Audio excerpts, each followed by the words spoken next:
जिस तरह से आप लोगों ने मेहनत किए, जिस तरह से आप लोगों ने काम किए, तो ऐसा लगता नहीं था कि इम्तियाज जलील चुनाव के अंदर खड़ा हुआ है, बल्कि वो खुद चुनाव के अंदर खड़े हुए हैं, इस तरह की मेहनत करते थे।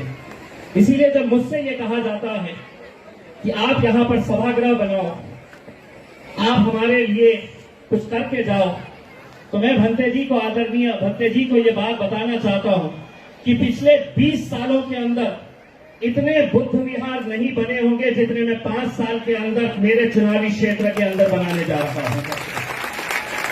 और 5 साल के बाद जब मैं हिसाब रखूंगा तो सिर्फ जबानी खर्च नहीं करूंगा कि मैंने आपको बोला था। मैं आज आपको ये बता रहा हूं, आप तो सिर्फ एक इलाके की बात कर रहे हैं। मैंने कन्नड़ के अंदर, गंगापुर के अंदर, वैजापुर के अंदर, आज N9 के अंदर विश्व शांति जो बुद्ध विहार है, N9 सिड़कों के अंदर, वहां पर सुबह एक कार्यक्रम था और वहां पर उस कार्यक्रम के अंदर उन्होंने ये मांगनी थी कि हमें सभागृह नहीं चाहिए, हमारे बच्चों को हमें पढ़ाना है, हमें उन्हें अच्छी शिक्षा देना है, हमें एक आप अभ्यासिका एक स्टडी रूम बनाओ। मैंने 1 मिनट का वक्त नहीं लिया और उसी वक्त 15 लाख रुपए का तो घोषणा करके आया हूं मैं। ये किसके लिए? ये समाज के लिए, जिसे आज शिक्षा की जरूरत है, आज पढ़ने की जरूरत है। बाबा साहब अंबेडकर जी ने क्या कहा है? शिका, संगठित हुआ, संघर्ष करा। आप लोगों ने बाबा साहब के सिर्फ 2 ही मंत्र अपनाए हैं।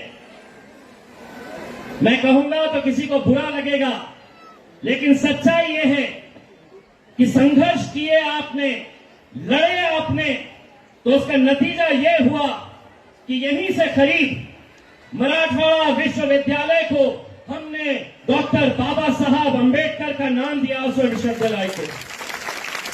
और वहां पर समाज के बहुत सारे नौजवान लड़के लड़कियां शिक्षा हासिल कर रहे।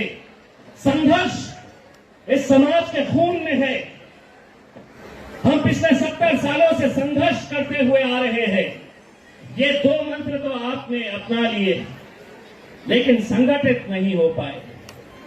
जिस दिन ये समाज संगठित हो जाएगा, उसका नतीजा क्या होगा वो इम्तियाज जलील की शक्ल के अंदर आपको देखने को मिलता है।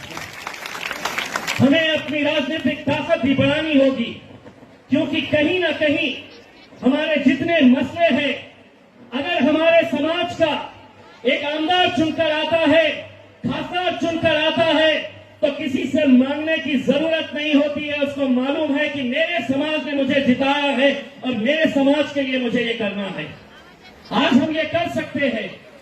मैं आपको इतना यकीन दिलाता हूं कि मैं ये जो भी वादा करके जाता हूं, मैं कोई अपने जेब से नहीं करता हूं।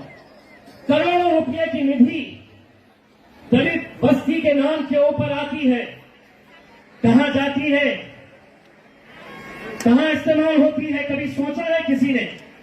ये आप ही की बस्तियों के अंदर खर्च करना है।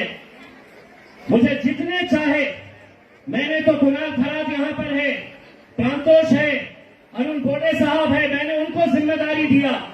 मैंने ये कहा कि पैसा मेरे पास है, तुम्हारा काम ये है कि तुम एनओसी लेकर आना, तुम जमीन के पेपर्स लेकर आना, तब जाकर हम बड़ी आसानी के साथ आज कितने कुणाल खराब को अगर मैं कहूं कि गिनाओ हमने औरंगाबाद में कितने सभागृह बनाए हैं। मैंने अभी परसों के दिन मैं गंगापुर का दौरा किया, वहां पर बुद्ध समाज के बहुत सारे नौजवान लड़के